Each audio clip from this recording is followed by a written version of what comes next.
এটা আমরা চুজ করছি তার কারণ কেন কিনা ম্যাক্সিমাম ক্ষেত্রে পেশেন্টরা আমাদেরকে এসে বলে যে আর্থ্রাইটিস হয়েছে, ওরা ঠিক করে জানে না যে আর্থ্রাইটিস জিনিসটা কী, বা এসে বলে বাতের রোগ হয়েছে।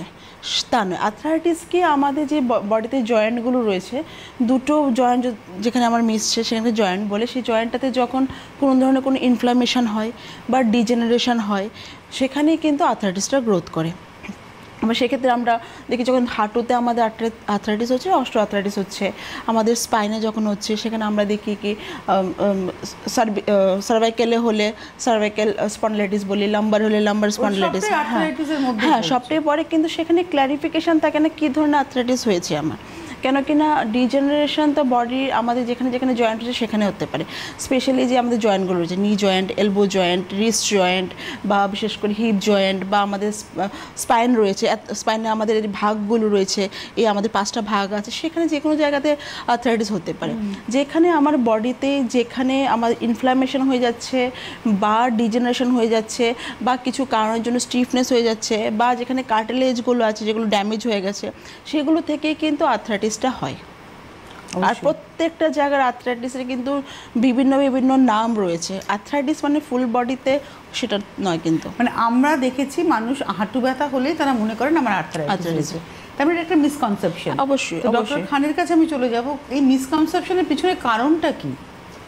কারণ হচ্ছে ল্যাক অফ, মানে সবথেকে বড় জিনিস হচ্ছে পেশেন্টকে তো সেই হিসাবে তো জানানো হয় না, বা মানুষও জানার সেরকম চেষ্টাও করে না যে আমার যে আর্থ্রাইটিস হয়েছে এই আর্থ্রাইটিসটা কতদিনে ঠিক হবে, বা এর নামটা কী আছে, বা এর কী কী আমাদেরকে ডু অ্যান্ড ডোন্টস করা উচিত না করা উচিত না।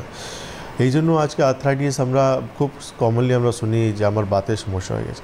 আমরা বারবার বলি যে বাত হচ্ছে 80 প্রকারের বাত। এবার কোন ধরনের বাত হয়েছে এটা আমাদের জানা খুব বেশি দরকার হচ্ছে।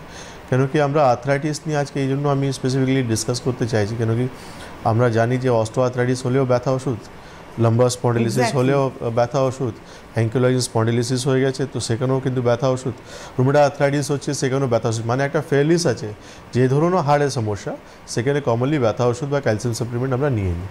কিন্তু এইটা করে আমি কতটা ইমপ্রুভ হচ্ছি বা সুস্থ হচ্ছি, এটা কিন্তু সবথেকে বড় একটা আজকে প্রশ্নচিহ্ন আমাদের সবারই মধ্যে কিন্তু হয়ে গেছে।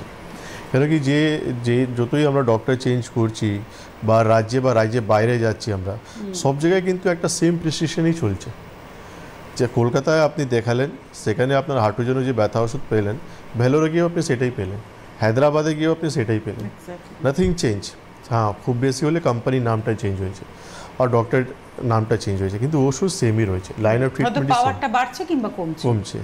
তো আয়ুর্বেদ কিন্তু এটা বলছে না, আয়ুর্বেদ বলছে যে আপনার লক্ষণ ইন্ডিকেট করছে যে আপনার শরীরে কী রোগ হয়েছে, তার একদম রুট কজে গিয়ে আমাদেরকে চিকিৎসা করা উচিত। মানে আজকে কিন্তু আমরা খুব ইলাবোরেটলি আর্থ্রাইটিস শব্দটাকে ব্যবহার করেছি, যে শুধু হাঁটু ব্যথা নয়, শুধু কোমরে ব্যথা নয়, শুধু ঘাড়ে যন্ত্রণা নয়, শুধু হাতের স্টিফনেস নয়, ওভারঅল আর্থ্রাইটিস কাকে বলে, তাই তো? আমরা আজকে এটা নিয়ে আপনারা জানতে চাই। আর্থ্রাইটিস একটা আপনি ছাতা বলতে পারেন, আমব্রেলা বলতে পারেন, তার ভিতরে অনেক রোগ আসে, যেমন osteo arthritis, rheumatoid arthritis, ankylosing স্পন্ডিলিসিস।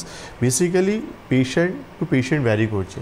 10টা পেশেন্ট আমি যখন দেখছি, 10টা পেশেন্ট আলাদা আলাদা লক্ষণ আছে, কিন্তু আর্থ্রাইটিস প্রত্যেকের মধ্যে প্রত্যেক মধ্যে কিন্তু আর্থ্রাইটিস আছে, কিন্তু সবারই কিন্তু আলাদা আলাদা রোগ আছে। কেউ বলছে ডক্টরবাবু আমার হাঁটু ব্যথা, কেউ বলছে ডক্টরবাবু আমার কোমরে ব্যথা, কেউ বলছে ডক্টরবাবু আমার ঘাড়ে ব্যথা, কেউ বলছে ডক্টরবাবু আমার প্রত্যেক গিটে ব্যথা, কেউ বলছে ডক্টরবাবু আমার পুরো স্পাইনের সমস্যা, আমি সামনে দিকে ঝুঁকে যাচ্ছি, কেউ বলছে ডক্টরবাবু আমার সোরিয়াসিস একটা রোগ ছিল, সেকেন্ড থেকে এখন আমার মাল্টিপল জয়েন্ট পেইন স্টার্ট হয়ে গেছে, মানে আমার সোরাটিক আর্থ্রাইটিস হচ্ছে।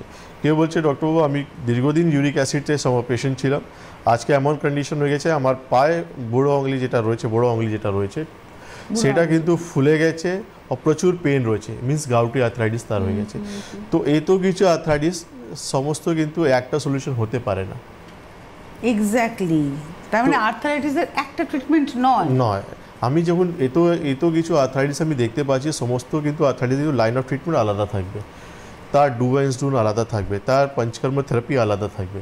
আমি সবাইকে একটাই মানে প্রিসক্রিপশন সেম করতে পারি না, নাহলে আমি জীবনে এই তো পেশেন্টকে কিন্তু সুস্থ করতে পারবো না। আমি যখন অস্টিওআর্থ্রাইটিস পেশেন্টকে চিকিৎসা করব তার আলাদা লাইন অফ ট্রিটমেন্ট থাকবে, আমি রুমেটয়েড আর্থ্রাইটিস পেশেন্টের চিকিৎসা তার আলাদা লাইন অফ ট্রিটমেন্ট থাকবে, গাউটি আর্থ্রাইটিস পেশেন্ট তার আলাদা লাইন অফ ট্রিটমেন্ট থাকবে, অ্যাঙ্কাইলোজিং স্পন্ডিলোসিস তার আলাদা লাইন অফ ট্রিটমেন্ট। এই জন্য আয়ুর্বেদ ডক্টরের জন্য শুধু সিমটমস আমি শুনলাম আর এখান থেকে একটা ব্যথা ওষুধ বলে দিলাম, এটা কিন্তু আমাদের চিকিৎসা কোনো দিনই হয় না। আমাদেরকে পেশেন্টকে ক্লিনিক্যালি দেখার পর তার পুরো সিমটমসটাকে মেলানোর পর কিছু ইনভেস্টিগেশন সাহায্য আমরা একটা প্রপার ডায়াগনোসিস পর্যন্ত পৌঁছিয়ে তারপর পেশেন্টকে আমরা অ্যাডভাইস করি যে এই ট্রিটমেন্টে আপনাকে থাকতে হবে, এই মারফত আপনি সুস্থ হয়ে যাবেন।